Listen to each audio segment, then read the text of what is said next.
Salut tout le monde, bienvenue sur Investir dans les dividendes. Et j'espère que vous allez bien. Aujourd'hui, on va parler d'un poids lourd du CAC 40. On va parler ensemble du géant français de la pharmacie, Sanofi. Tout le monde connaît Sanofi, mais on va se poser plein de questions, on va creuser le dossier, on va voir si Sanofi peut représenter un investissement intéressant ou pas, on va voir si le dividende de Sanofi est sûr, est-ce que l'entreprise a les moyens de l'augmenter. Tous ces sujets on va regarder, on va parler aussi de la R&D et de la recherche et développement de Sanofi, parce que c'est super important. On a entendu beaucoup de critiques en 2020 sur l'entreprise Sanofi à cause du retard pris dans le vaccin du Covid. Eh bien, on va regarder si Sanofi fait les efforts nécessaires pour sa R&D ou pas. Alors le but c'est pas de polémiquer, moi je m'en fiche de ça. Ce qui m'intéresse c'est de regarder côté business. Une bonne R&D c'est important pour les bénéfices futurs et donc on va creuser ce sujet là ensemble. Je vous remercie vraiment par avance pour vos likes, tous les likes que vous allez mettre pour cette vidéo. Ça aide beaucoup la chaîne pour émerger et ça m'encourage vraiment à faire de nouvelles vidéos. Donc vraiment merci pour votre soutien. N'oubliez pas aussi de commenter, ça se passe direct sous la vidéo. Je réponds à vos commentaires, on discute ensemble et puis abonnez-vous et n'oubliez pas d'activer les notifications pour être prévenu quand je fais des nouvelles vidéos. Sachez comme d'hab que je ne suis pas conseiller financier, que mon avis exprimé dans cette vidéo ne représente pas un conseil d'investissement, c'est donné uniquement dans un but pédagogique pour qu'on échange ensemble et tout investissement donc en bourse comporte des risques qui peuvent aller jusqu'à la perte totale de votre investissement initial. Donc c'est important que vous fassiez vos propres recherches et sachez que moi je suis actionnaire personnellement de la société mentionnée dans cette vidéo. Pour commencer, comme d'hab, je vous ai mis le ticker de Sanofi. Vous avez le code EASIN également pour pouvoir retrouver facilement, mais normalement, il n'y a pas de souci. Quand vous tapez Sanofi, il n'y a pas 15 000 sociétés qui ressortent, donc vous n'avez pas moyen de vous planter. Le nombre d'actions en circulation est un peu supérieur à 1,263 milliard d'actions. Et la CAPI, elle s'élève à 103 milliards au moment où je tourne cette vidéo. Le poids de Sanofi, quand je vous dis que c'était un poids lourd du CAC 40, je ne vous ai pas menti, c'est 6,13%. Du coup, ces 6,13%, ça permet à Sanofi d'être la quatrième capitalisation du CAC 40, derrière les poids lourds du luxe LVMH qui est numéro 1, deuxième L'Oréal et troisième Hermès. Et donc juste derrière, vous avez l'entreprise Sanofi. Pour vous montrer à quel point Sanofi est une entreprise énorme, notamment au niveau de sa capitalisation, j'ai voulu vous mettre une partie du CAC 40, donc c'est classé par taille de capitalisation, par poids. Vous avez donc LVMH qui est numéro 1, comme je vous le disais, L'Oréal, Hermès. Derrière, vous avez Sanofi donc, qui est juste devant Total. Il se tire la bourre avec Total en fonction de la fluctuation des cours de bourse des uns et des autres. Mais vous voyez, une entreprise comme Sanofi, par exemple, ça vaut 2 fois une entreprise comme Vinci, quasiment 2 fois du AXA, ou encore par rapport à Danone, vous voyez que ça vaut 2 fois et demi du Danone ou encore du Crédit Agricole. Donc quand on dit que Sanofi c'est une entreprise qui pèse lourd, on le voit factuellement quand on compare sa capitalisation boursière avec celle des sociétés dont on vient de parler. Zoomons maintenant rapidement sur la structure de l'actionnariat au 31 décembre 2020 de l'entreprise Sanofi. Vous avez les actionnaires individuels qui pèsent un peu moins de 5% du capital. Vous avez un actionnaire qui est là depuis très longtemps, qui est l'entreprise justement L'Oréal, qui a un peu moins de 10% des parts. Ça fait très longtemps que L'Oréal est dans le capital de Sanofi. Les salariés représentent un peu moins de 2% du capital et le reste, c'est réparti entre institutionnels français et les institutionnels étrangers. En termes d'origine géographique, le premier pays c'est la France avec 36% et derrière vous avez les États-Unis en deuxième position avec 30,5% du capital. Les investisseurs américains représentent la deuxième nation d'actionnaires au sein de Sanofi. On va quand même représenter rapidement l'entreprise Sanofi. C'est plus de 100 000 collaborateurs qui travaillent pour l'entreprise, ce qui est énorme. Sanofi est présent dans 90 pays et fournit des solutions de santé dans 170 pays. Donc c'est quasiment l'intégralité des pays de la planète qui reçoivent des solutions Sanofi. Vous avez 69 sites de production et, très important, 21 sites de recherche et développement répartis sur toute la planète.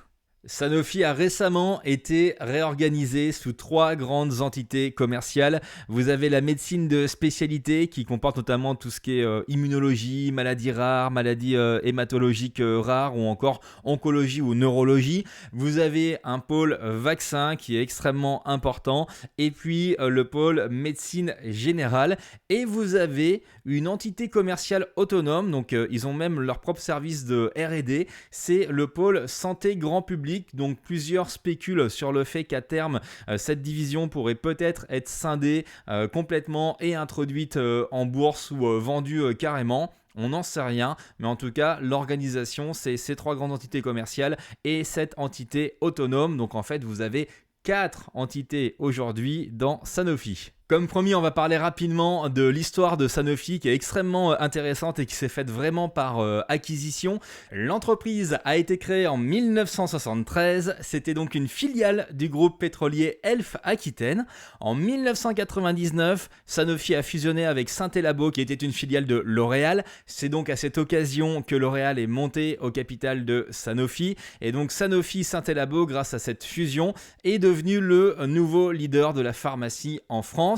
En 2004, Sanofi Synthé-Labo a fait une OPA sur Aventis. En 2010, Sanofi Aventis a racheté Genzym. Et en 2011, Sanofi Aventis a changé de nom, juste en abandonnant le Aventis pour être sur une forme plus simplifiée, en l'occurrence Sanofi. En 2017, il y a eu un switch d'activité entre Sanofi et le laboratoire Boehringer Ingelheim. Alors, je ne sais pas si je prononce bien, en tout cas, ils ont switché des activités. Merial, c'était l'activité santé animale de Sanofi, a été échangée auprès de Boehringer Ingelheim contre leur activité de santé grand public. Et Boehringer a versé aussi un complément de prix à Sanofi pour ce switch d'activité. En 2018, Sanofi a racheté Bioverativ et Ablinx. Et en 2020, il y a eu la vente de la participation de Sanofi de 20% dans Regeneron. Alors, on pourrait se dire 20%, c'est pas grand-chose, mais en fait, Regeneron avait explosé en termes de valorisation.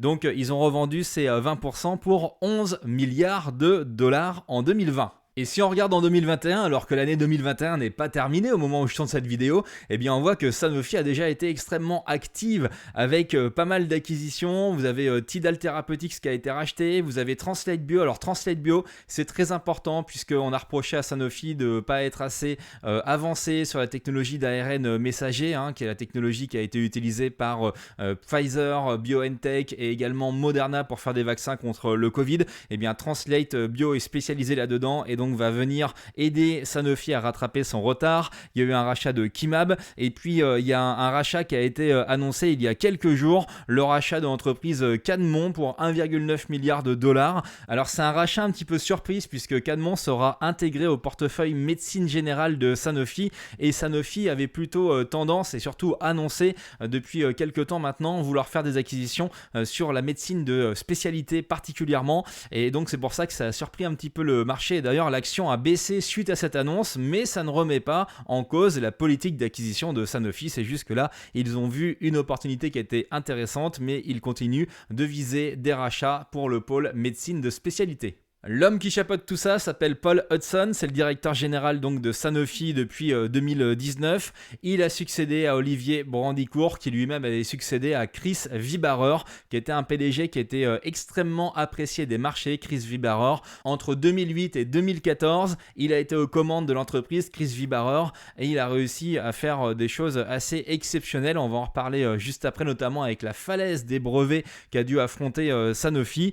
Et donc là, vous avez Paul Hudson qui est aux commandes. Il est passé par le laboratoire britannique GlaxoSmithKline ou encore par AstraZeneca. Et puis juste avant d'atterrir chez Sanofi, il a été directeur général de Novartis Pharmaceuticals, donc le laboratoire suisse qui est une vraie référence. Et donc Paul Hudson est le directeur général de Sanofi depuis septembre 2019. On va s'intéresser maintenant aux résultats de l'année 2020 et ils ont été bons pour Sanofi. Le chiffre d'affaires à taux de change constant a progressé de plus 3,3%. Donc là, vous voyez les deux différents pourcentages. C'est parce qu'en fait, ici, c'est du taux de change constant, les plus 3,3%, et les moins 0,2, c'est à données publiées. Donc ça veut dire qu'il y a eu un effet négatif non négligeable chez Sanofi dans les résultats 2020, dans le chiffre d'affaires et les résultats à cause des taux de change. Sanofi, c'est une entreprise mondiale. On l'a vu juste avant, qui est présente dans énormément de pays, et donc forcément la fluctuation des taux de change peut avoir des impacts positifs ou négatifs. Là, l'impact a été négatif. Au niveau du bénéfice net par action des activités en 2020, on voit que le cœur business de Sanofi se porte bien, puisque le BNPA s'est élevé à 5,86 € en progression à taux de change constant de plus 9,2%. Donc les bénéfices ont été bons pour Sanofi en 2020. Si on regarde un peu plus en détail le chiffre d'affaires, qu'est-ce qui a permis de faire un chiffre d'affaires en progression à taux de change constant? Eh bien, c'est la médecine de spécialité et les vaccins qui se sont bien comportés, puisque vous voyez au niveau de la médecine de spécialité, progression du chiffre d'affaires de plus 22% à taux de change constant. Les vaccins aussi ont progressé de quasiment plus 9%. Donc oui, malgré le fait que Sanofi en 2020 n'avait pas de vaccin contre le Covid, eh bien le pôle vaccin ne dépend pas que de ça, heureusement.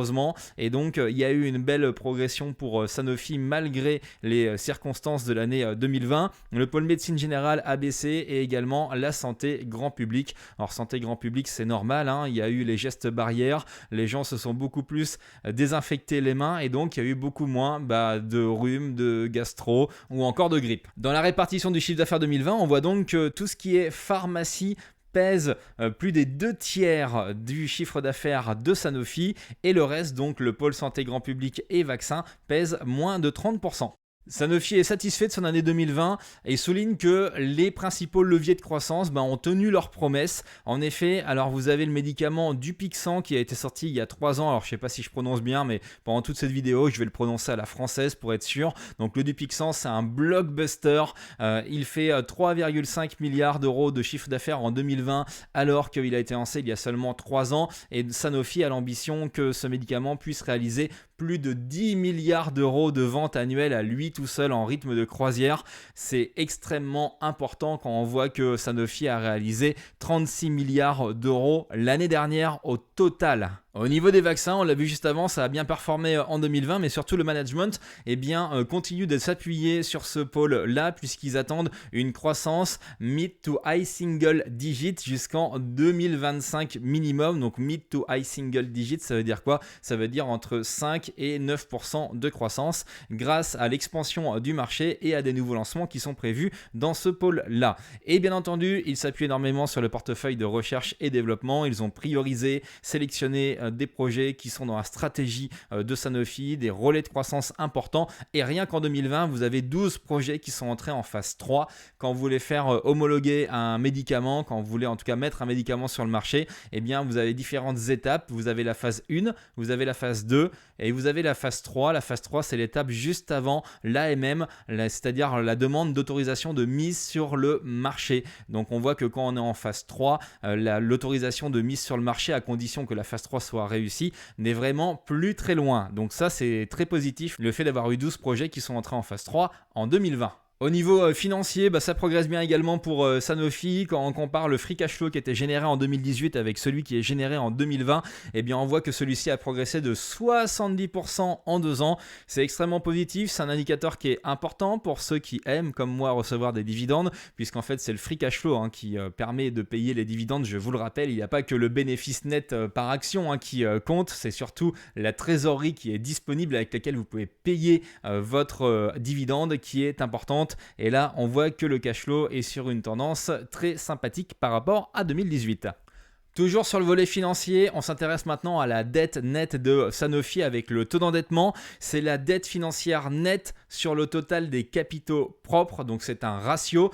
En 2018, ce ratio était de 30%, et donc là, l'entreprise s'est désendettée puisque à fin décembre 2020, ce ratio était descendu en dessous de 14%. Ça, c'est quelque chose qui est extrêmement positif. Après, ce qu'on peut voir, c'est qu'avec les nombreux rachats qui ont été effectués pour le moment en 2021, la dette dette devrait repartir vers le haut. Mais pour le moment, on est sur un taux d'endettement qui est tout à fait convenable au niveau d'entreprises comme Sanofi. Il n'y a aucun souci là-dessus.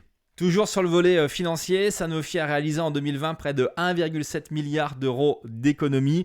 C'est énorme puisque en fait ça représente 85% de l'objectif 2022 qui avait été annoncé à l'occasion de la journée investisseur de 2019. En effet, Paul Hudson, 100 jours après son arrivée, avait présenté un plan stratégique qui s'appelle Play to Win et donc il avait annoncé à cette occasion un plan d'économie de 2 milliards d'euros. Donc 85% ont déjà été réalisés en 2020 et suite à ça, Sanofi a annoncé sa décision d'augmenter encore de 500 millions d'euros son objectif en matière d'économie. Ça va donc porter les économies à un total de 2,5 milliards d'euros d'ici à 2022. Et ce qui est intéressant, c'est que ces économies, en fait, elles vont être réinjectées entièrement, réinvesties pour alimenter la croissance du chiffre d'affaires et pour financer les projets du portefeuille de développement. Donc ça, c'est extrêmement sain. C'est pas faire de l'économie juste pour faire plus de marge, même si ça joue bien sûr dessus, mais c'est aussi et surtout pour pouvoir réinvestir dans le cœur business. Et c'est l'avenir de Sanofi et des bénéfices et donc des dividendes qui est en jeu quand on parle d'investissement dans ces activités. Donc ça, c'est extrêmement positif pour Sanofi. Il est maintenant temps de parler d'un gros dossier chez Sanofi, c'est la recherche et développement. Il y a eu beaucoup de critiques en 2020 sur la recherche et développement. Il y a des plans de réorganisation qui sont en cours, donc on entend beaucoup de critiques sur Sanofi. On va voir si Sanofi baisse réellement son budget de recherche et développement ou pas. On va voir un petit peu ce qu'elle projette pour les années à venir. On va regarder son pipeline de médicaments pour voir s'il est si pauvre que ça ou si au contraire il est assez garni. Et donc on commence tout de suite avec une petite explication pourquoi la R&D c'est important.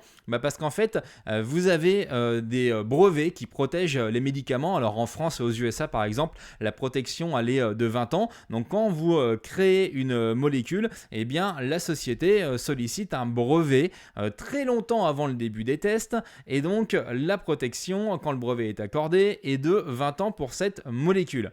Alors la période efficace du brevet, elle est vraiment que de 7 à 12 ans, puisque comme vous faites la demande de brevet bien avant de commencer la phase 1, la phase 2, la phase 3 et l'autorisation de mise sur le marché, eh bien, il se passe pas mal d'années pendant tout le développement du médicament, où là, en fait, ce brevet, il ne sert pas à grand-chose, en tout cas, il ne protège pas les ventes, puisque vous êtes encore en développement, et vous savez d'ailleurs même pas si jamais il va finir par aller sur le marché ou pas. Donc, en fait, vous avez quand même un temps assez court de protection des brevets. En réalité, on est de 7 à 12 ans à partir du moment où le médicament a reçu son autorisation de mise sur le marché. Et forcément, avec ce système de brevet qui ne dure pas si longtemps que ça, eh bien, le business n'est pas extrêmement protégé puisque quand le brevet tombe, eh bien, vous avez des entreprises qui font ce qu'on appelle des médicaments génériques qui reproduisent la molécule avec quasiment la même efficacité. Donc, par rapport à ça, une entreprise comme Sanofi est condamnée à innover constamment puisque dès que vous sortez un blockbuster, vous savez que tôt ou tard, vous allez avoir le médicament qui va pouvoir être copiable par des laboratoires qui fabriquent des génériques et donc vos ventes vont forcément baisser de manière très importante. Et cette falaise des brevets, eh bien Sanofi la connaît particulièrement bien puisque c'est le grand laboratoire qui a été confronté à la plus grande falaise des brevets sur la période 2008-2012 puisqu'en fait ils ont vu la perte de la protection de 9 médicaments qui représentaient entre 25 et 30% du chiffre d'affaires, mais surtout ces 9 médicaments représentaient la moitié des bénéfices de Sanofi. Donc ils ont perdu la moitié de leurs bénéfices en 4 ans avec ces 9 médicaments. Donc il a fallu innover, il a fallu se diversifier, ce que Sanofi a fait, mais vous voyez qu'il y a des impacts qui sont extrêmement importants. Pour vous dire à quel point cette falaise des brevets est un peu hardcore, eh bien le 17 mai 2012, il y a eu l'expiration du brevet du Plavix qui est un anticoagulant. C'était le deuxième médicament le plus vendu au monde en 2011. Suite à la sortie de génériques qui ont donc copié cette molécule, ce médicament, Sanofi, avec le médicament Plavix, a perdu 93% de part de marché en seulement 6 semaines. Donc vous voyez, c'est extrêmement violent. et la recherche et développement est un point central pour des laboratoires pharmaceutiques. Alors, est-ce que c'est le gros problème de Sanofi ? On a beaucoup de reproches au niveau de Sanofi sur le fait qu'ils réduisent l'effectif de chercheurs, qu'ils ont baissé la R&D, etc. Donc, on va essayer de démêler le vrai du faux. Ce qu'il faut voir, c'est que là, j'ai retrouvé un article donc, de Challenge qui date du 12 mars 2014 qui parlait justement de cette R&D. Ce qu'il faut voir, c'est que seulement 3 molécules parmi les 18 qui étaient en phase d'essai clinique en 2007 dans le groupe ont été lancées avec succès. C'est sûr que sur 18 essais, vous avez seulement 3 qui ont pu être lancés. On n'est pas sur un ratio qui est énorme au niveau de la R&D de Sanofi à cette époque-là. Et c'est pour ça que le patron Chris Vibarer, le patron de l'époque, a totalement modifié la recherche dans le groupe. Alors, il a diminué le budget en pourcentage, mais pas en absolu, on va le voir juste après. Les effectifs aussi, effectivement, ont été réduits. On est passé chez Sanofi de 21 200 chercheurs à 17 000 et il a réorienté cette recherche vers de nouvelles pathologies qu'il jugeait intéressantes pour le groupe et surtout, il a misé en fait sur des nouvelles alliances. Il a créé vraiment une machine efficace pour nouer des alliances avec des universités, avec des startups. Des alliances ont même été noué avec des concurrents pour pouvoir sortir de nouveaux médicaments.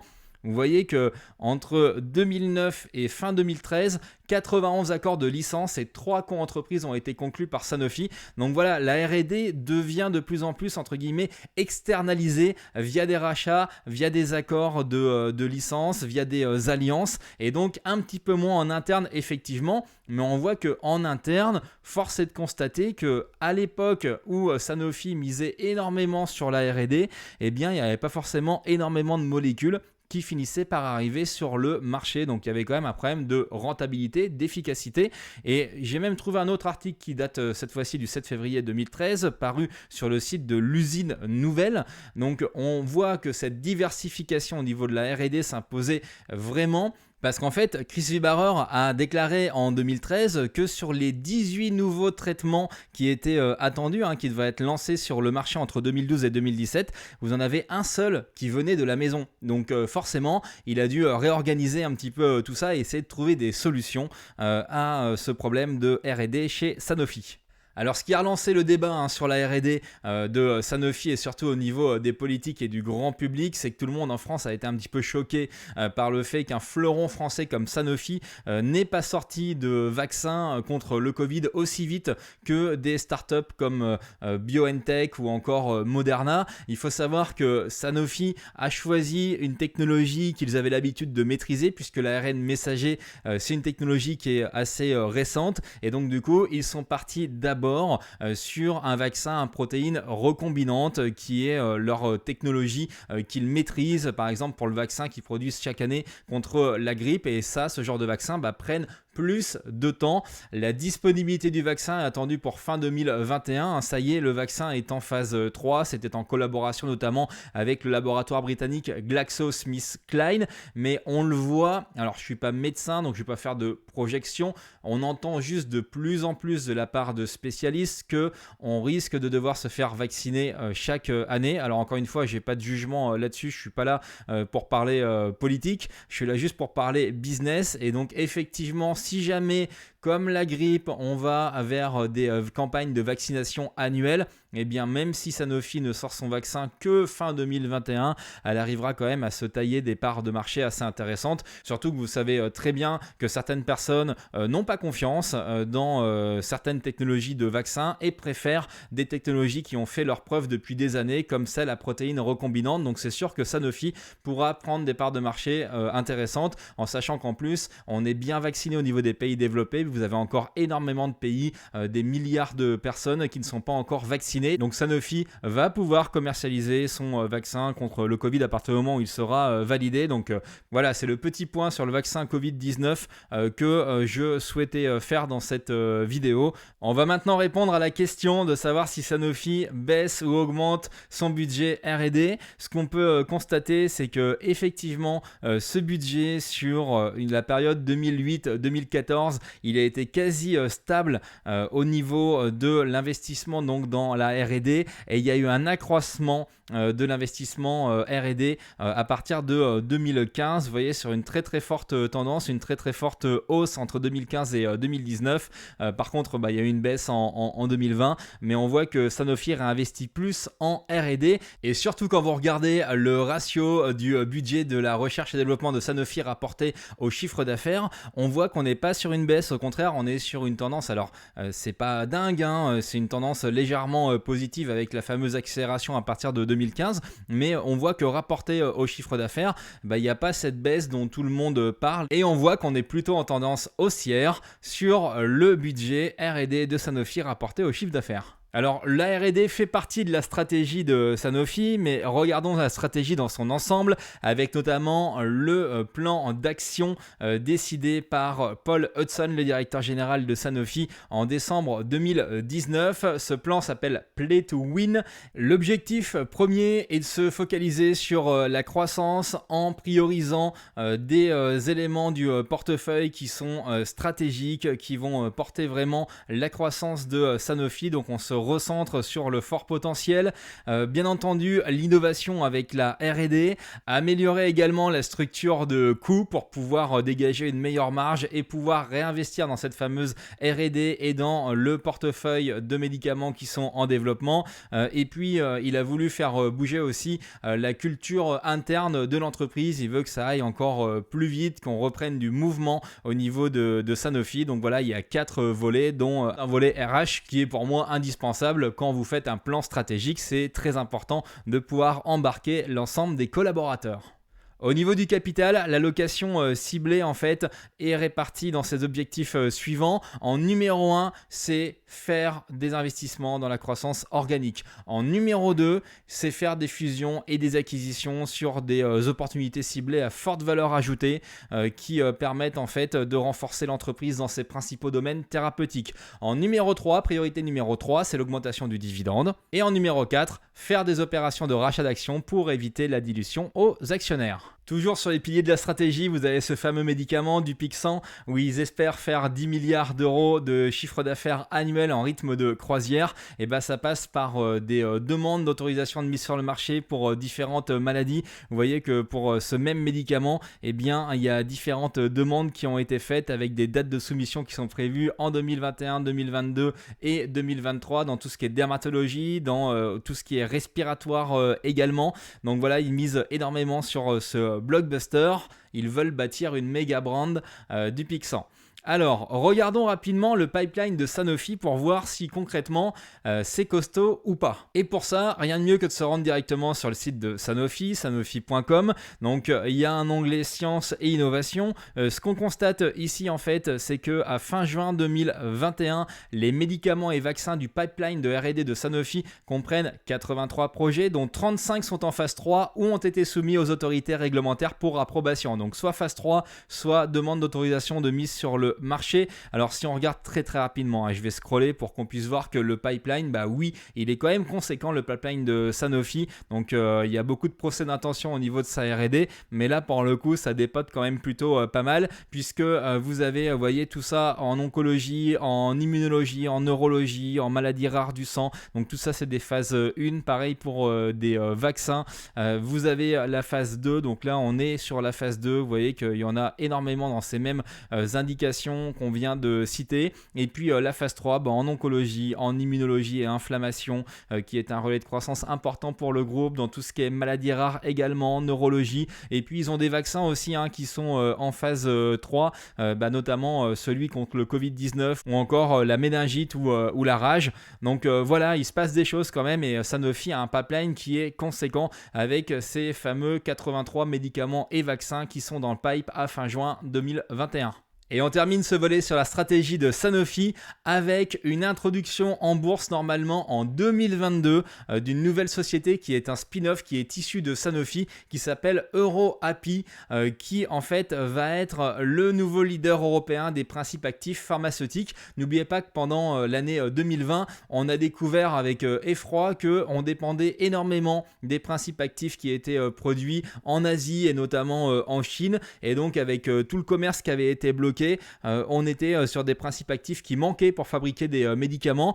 Sanofi avait donc déjà des entités dans son groupe qui produisaient ces principes actifs, mais elle a décidé de les rassembler dans une seule entité qui s'appelle donc EuroAPI et d'introduire cet acteur qui sera donc normalement numéro 2 mondial et leader européen. Donc l'introduction en bourse devrait avoir lieu sur la bourse de Paris et en 2022. Alors ça dépend toujours des conditions de marché, mais vous voyez, numéro 2 mondial, environ 1 milliard de chiffre d'affaires, 3200 employés avec le siège qui sera basé en France. Vous avez déjà un CEO, donc un PDG qui a été nommé, qui a plus de 30 ans d'expérience. Ce qui est important aussi, c'est que ce n'est pas une opération pour se décharger de la dette, c'est-à-dire que cette nouvelle entreprise va commencer avec 0 € de dette. Alors ça, c'est quand même assez rare pour être souligné. Et Sanofi a l'intention de rester un actionnaire minoritaire, mais avec une part quand même non négligeable, puisqu'en fait, ils ont intention de garder 30% du capital d'EuroAPI. Alors, je ne sais pas comment ça se passait, je ne sais pas s'ils vont distribuer des actions à leurs actionnaires, moi j'aimerais bien, ou s'ils vont juste, entre guillemets, vendre 70% des actions pour lever de l'argent et après réinvestir dans le pipeline de projets de médicaments ou en faisant différents rachats. Mais en tout cas, EuroAPI va être lancé normalement en 2022 sur la bourse de Paris. Il est temps maintenant qu'on prenne un petit peu de recul en regardant l'évolution du chiffre d'affaires de Sanofi. Je suis remonté jusqu'aux années 2006. Donc là, vous avez toutes les années de 2006 à 2020. On constate qu'il y avait eu une baisse jusqu'en 2008 du chiffre d'affaires. Après, une explosion très importante du chiffre d'affaires entre 2008 et 2012. Et puis, depuis 2012, l'entreprise faisait plus grand-chose en termes de chiffre d'affaires puisqu'il y a eu de la quasi-stagnation, même de la baisse entre 2012 et 2018. Et le chiffre d'affaires a recommencé à croître en 2019-2020 en niveau de la marge opérationnelle. Ça, c'est extrêmement intéressant. Je vous ai fait ce graphe. Je suis allé rechercher dans les rapports annuels la marge opérationnelle et qu'est-ce qu'on peut constater par rapport à cette fameuse falaise des brevets. Et cette falaise des brevets, elle a bien amputé la marge opérationnelle quand même, puisque en 2010, la marge opérationnelle était à plus de 40%. On voit la décroissance de la marge opérationnelle jusqu'en 2013 et après, vous avez un gros moment de quasi flat. Alors c'est même un faux plat puisque ça continue de descendre un petit peu. Et enfin, après un plus bas en 2018, vous avez une inflexion positive en 2019, en 2020 également. Et là, je vous ai mis les projections, les objectifs du management. Ils projettent de faire remonter la marge opérationnelle de Sanofi en 2022 à 30% et même 32% en 2025. Donc on voit que l'énorme travail qui est fait sur l'économie de coûts, sur l'amélioration de l'efficacité opérationnelle de Sanofi pour pouvoir retrouver une marge qu'ils ont perdue depuis plus de 10 ans. Bon, on a regardé la stratégie, on a regardé la R&D, on a parlé du directeur général Paul Hudson et maintenant on est quand même sur la chaîne YouTube Investir dans les dividendes, donc on va s'intéresser aux dividendes et à la croissance de celui-ci. Alors Sanofi, franchement, c'est une bonne action de fonds de portefeuille avec un dividende qui est en croissance. Alors ce qui est important quand vous cherchez une entreprise qui est vraiment à toute épreuve et qui est capable de vous verser une rémunération, entre guillemets, un dividende chaque année, eh bien c'est de regarder ce qui s'est passé lors des plus grandes crises. Est-ce que le dividende est fiable? Est-ce que l'entreprise est engagée envers ses actionnaires? C'est-à-dire que est-ce que le dividende a été maintenu pendant la grande crise financière de 2008 et est-ce qu'il a été maintenu pendant la crise Covid? Eh bien oui, la réponse est là. Le suspense ne va pas durer très longtemps. C'est un dividende qui est en progression depuis 27 années. Incroyable quand même, Très très belle action à dividende Sanofi. L'entreprise a commencé à verser un dividende en 1993 et depuis c'est une longue série ininterrompue de progression du dividende. Alors forcément, il y a eu certaines années où ça a progressé bien plus vite que d'autres. Depuis quelques années, on est sur une croissance assez faible du dividende, mais croissance quand même. Et donc surtout, Sanofi n'a jamais interrompu le versement de dividendes et ne l'a jamais même diminué ou ne l'a jamais fait stagner. Donc on voit que l'entreprise respecte ses actionnaires. J'ai choisi de zoomer sur la période 2000 à 2021 sur un graphe que je vous ai fait. Ce qui est important en fait, c'est de constater qu'il y a eu une très forte croissance du dividende de l'année 2000 jusqu'à 2010 on va dire, et après la croissance a été un petit peu plus faible, surtout sur la période 2013-2021. Alors, j'ai mis l'évolution du dividende de Sanofi sur les exercices 1999 à 2020, puisque comme vous le savez, le dividende qui est versé une année, là par exemple en 2021, eh bien c'est le dividende eu égard à l'exercice 2020. Donc c'est pour ça qu'on est bien sur les exercices 1999 à 2020 et qu'il y a une année de décalage avec les années de versement, c'est tout à fait logique. Ce qu'on constate en fait, c'est que ici, en 2000, le dividende, il était de 32 centimes d'euros. En 2021, le dividende versé au titre de 2020 est de 3,20 euros. Ça veut dire qu'entre 2000 et 2021, le dividende de Sanofi a tout simplement été multiplié par 10. Maintenant, on va regarder si c'est tenable dans le temps. Je vous ai pareil créé ce graphe en fonction donc du dividende et du BPA, du bénéfice par action de Sanofi. Donc ici en bleu, vous avez l'évolution du dividende de 2006 à 2020 rapporté au bénéfice par action. Donc on voit bien là sur le graphe que le dividende est toujours parfaitement couvert par le bénéfice par action. On voit ici pareil, c'est la falaise des brevets qui s'est arrêtée entre 2009 et 2012. Donc on voit là, ça a commencé à bien plonger sur 2011, 2012 et même au niveau de 2013 au niveau du PPA. Depuis, eh bien, ça repart quand même vers le haut. Donc on voit que le dividende est bien couvert. On va regarder ce que ça donne au niveau du payout ratio. Ce serait peut-être encore un peu plus parlant que ce graphe là. Donc pareil, j'ai repris la période 2006-2020. Donc le payout ratio, je vous rappelle que c'est la part des bénéfices, le pourcentage des bénéfices que vous reversez à vos actionnaires. Donc on voit que le payout ratio était inférieur à 40% jusqu'à la fin des années 2000. Et puis après, ce payout ratio a quand même progressé, a augmenté. Aujourd'hui, on se situe en dessous de 60%, aux alentours de 54-55% de payout ratio. Donc ça veut dire que l'entreprise a tenu à remercier la fidélité de ses propriétaires, de ses actionnaires. Mais pour le coup, ce serait bien que le bénéfice par action arrive à croître de manière plus importante pour pouvoir soutenir la croissance du dividende de Sanofi dans le temps, même si Sanofi a encore du levier là-dessus. Moi, j'aimerais bien que le dividende continue à progresser en restant sur un payout ratio inférieur à 60% pour garder des capacités d'investissement et de développement de Sanofi. Alors si on regarde le dividende qui a été versé en 2021 au titre de 2020, il s'est donc élevé comme je vous le disais à 3,20 € par action. Là au moment où je tourne cette vidéo, le cours de l'action Sanofi au 11 septembre 2021 est de 81,87 €. Et donc le rendement du dividende par rapport à ce cours-là, mais il n'a pas été versé maintenant, mais par rapport à ce cours, ça donne un rendement de 3,91%. Au niveau de 2022, au titre de 2021, on ne sait pas à quel niveau sera le dividende. J'ai fait deux hypothèses. Moi je m'attends à ce que le dividende soit entre 3,25 € ou 3,30 €. Donc si jamais il était de 3,25 € au cours actuel de l'action, 81,87 €, ça ferait un rendement de 3,97%. Et si jamais le dividende augmentait de plus de 3% à 3,30 €, eh bien on serait sur un rendement de 4,03%. Avant de regarder le cours de bourse de l'action Sanofi, parlons rapidement des résultats 2021. Le S1 2021 a été publié fin juillet 2021. On va passer très rapidement dessus, mais tout ça pour dire que tout va bien pour Sanofi. Il y a une accélération des ventes. Ils ont revu leurs perspectives 2021, notamment au niveau du bénéfice net par action, donc à la hausse. Le chiffre d'affaires a progressé à taux de change constant de plus 7,2%. Par contre, il y a toujours un impact très négatif des changes, puisque si on tient compte de l'effet de change, on n'est que à plus 0,9%, mais ça l'entreprise ne peut pas maîtriser l'échange. Par contre elle peut maîtriser son activité et on voit qu'elle se porte bien. Au niveau du BNPA des activités, donc du bénéfice net par action des activités, il y a une progression à taux de change constant de plus 16%. Donc le plan mis en place par Paul Hodgson fonctionne. Sanofi renoue avec de la croissance qui est forte. Je pense que ça c'est sous-évalué par le marché